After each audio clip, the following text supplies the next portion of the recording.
Saudi আরবের মন্ত্রী আমাদেরকে সম্মান করেছেন, আমাদেরকে পুরস্কার দিয়েছেন। আমাদের দেশের বাংলাদেশের প্রধানমন্ত্রী কেন আমাদেরকে এভাবে সম্মাননা দিচ্ছেন না? আমাদের এটা মনে আক্ষেপ এবং প্রশ্ন। তিরিশপাড়া গ্রুপের মাহমুদ আশরাফি সে কি বলে আমরা শুনি। আসসালামু আলাইকুম ওয়া রাহমাতুল্লাহি ওয়া বারাকাতুহু। পৃথিবীর সর্ববৃহৎ কোরআন প্রতিযোগিতা পবিত্র কাবা শরীফে সৌদি আরব আন্তর্জাতিক কোরআন প্রতিযোগিতায় আমি এবং আমার প্রিয় ভাই জাকারিয়া আমরা প্রথম এবং তৃতীয় স্থান অর্জন করেছি। আমি 30 গ্রুপে 1,80,000 রিয়াল পুরস্কার পেয়েছি।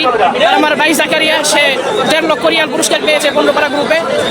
আমরা ভিডিওতে দেখেছি সৌদি আরবের মন্ত্রী স্বয়ং স্টেজে আমাদের তেলাওয়াত শুনেছেন। সৌদি আরবের মন্ত্রী আমাদেরকে সম্মান করেছেন, আমাদেরকে পুরস্কার দিয়েছেন। আমাদের দেশের বাংলাদেশের প্রধানমন্ত্রী কেন আমাদেরকে এভাবে সম্মাননা দিচ্ছেন না? আমাদের এটা মনে আক্ষেপ এবং প্রশ্ন।